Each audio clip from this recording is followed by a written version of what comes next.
In South Korea, my home country is actually homeland of esports, and even my parents' generation, they know what is professional gaming.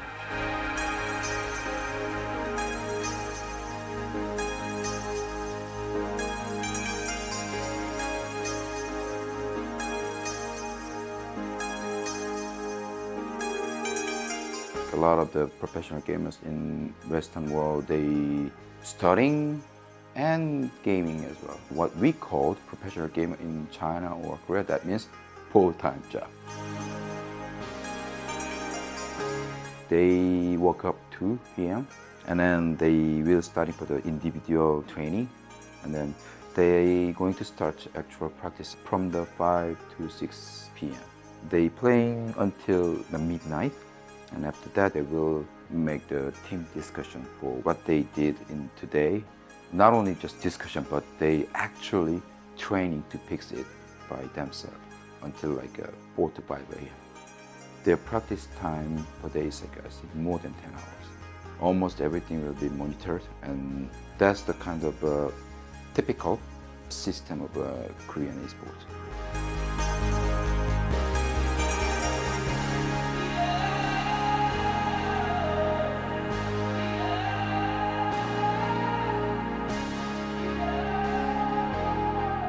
It is really different mindset, and the media exposure is really, really big from everywhere in South Korea.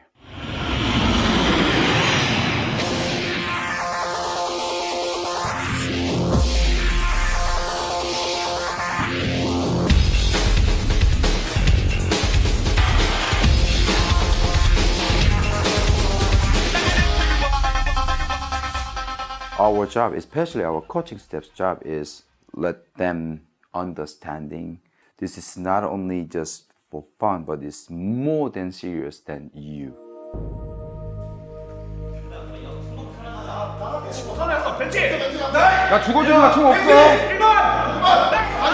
When 1.6 came out, a few Chinese teams and a few Korean teams, they showed up. Fully loaded round right here. And if Lunatic can win this again, they can... It all started like 2005. There were leagues in Korea, in South Korea, in Seoul, where a lot of the top teams from the world were invited to. And there were Korean teams playing there. But no one had been to a few events previously, but they hadn't really done all too much because they didn't have a lot of opportunities to compete internationally, just like it is nowadays. Lunatic's going to be in trouble. They need to rush. Fisker. Really big blind. kill. Everybody's blind. Fisker with the third. And at that time, Korean teams was just lagged all the time. So my boss asked me, okay, you go to find the best players who have best potential. So I gathered Solo and Tommy. They formed as a team Project KR, and then they practice a lot. And when seasons come back to season 3, they destroyed everybody.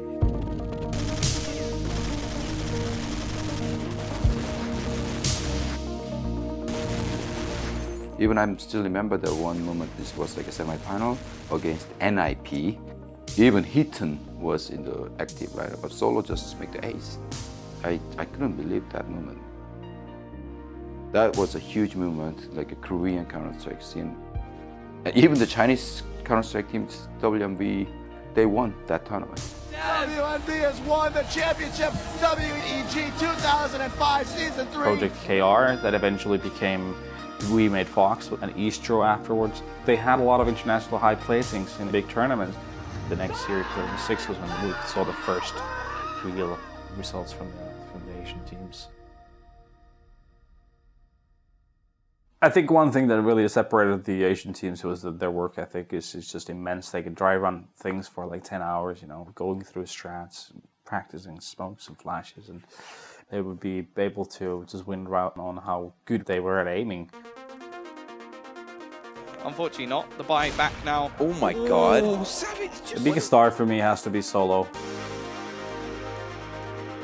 My first encounter with this guy was basically at a CPL event in Dallas, Texas. I was doing a shootout for a company, basically a one-on-one CS 1.6 aim map, and then I noticed a bunch of Asian kids, and I did recognize one of them.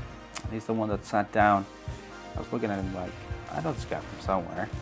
Turns out it was Solo, and he wrecked the shit out of me.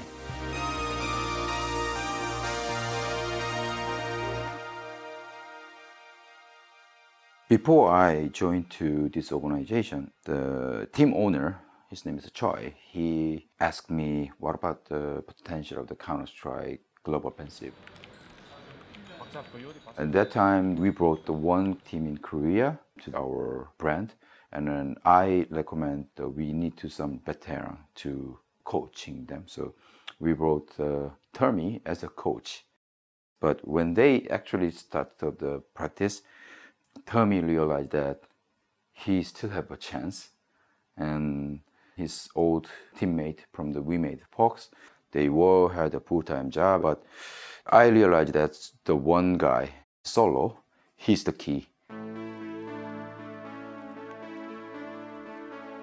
So one day, I called to Solo in person. Well, Solo, you are like 28, 29 years old, you're still young.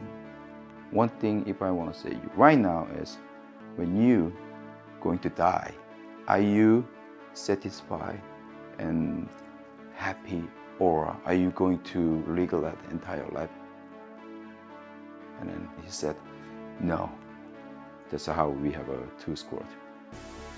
I think it's very cool that the old We Made Fox lineup is back intact and playing. You know, it was always a great hype in them meeting up with the big dogs, but it has been quite a few years. And so it's going to be very tough for them to get back into it. And I think they'll definitely have their work cut out, but at the same time, it's going to be super exciting to watch them and see them progress and, you know, how do they fare against today's top players. My expectation is, as far as they found the team works, they will be very strong.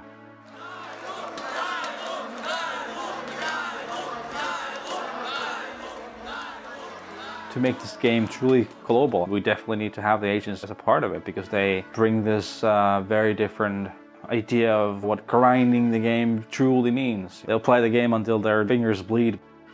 There's a running joke about how they're the Korean overlords because of how much they spend on actually playing the game. I think slowly but surely, as long as they get more of these opportunities to play against the top teams, they will definitely be a part of that top 16 pool in the world and make the majors even. You know, Tyler wasn't even that far off from making the major at the last qualifier, so I think it's only a matter of time and a matter of them getting the opportunities before they are similar to the European teams that are doing well. That shut it down. This time, similar scenes, but it's the exact opposite. It's very aggressive. They're not playing the defensive style. They're actually hunting for kills, shutting down the economy of Navi on the T side. They couldn't ever get rolling. And remember, Tyloo as well. Malmo, very successful. Unfortunately, couldn't make it to E-League. They were also in the qualifier for the MLG major. Couldn't make it to that because of visa issues. If these guys were in the Western scene more, this could be the first Chinese team we really see make an appearance in the top 10. They don't get the practice. I think more than anything else, they need to have more tournaments in their own respective regions, and also more opportunities to compete at international tournaments so they can get experience more than anything else. But I think they're going to be bigger contenders in the future for sure. It's one thing to see how they play, it's one thing to review demos of what's going on and how are things set up, but it's another thing to actually live in those situations and react to the things that happen in a game.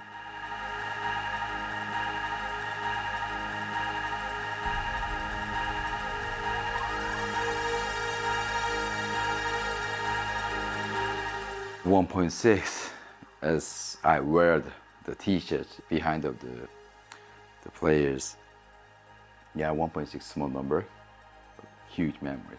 But as long as big companies, especially the Korean companies, all like knock the door of the game, I believe Asian teams in general, they will participate into major series in a year, and I think in second year, I think they will achieve something very memorable.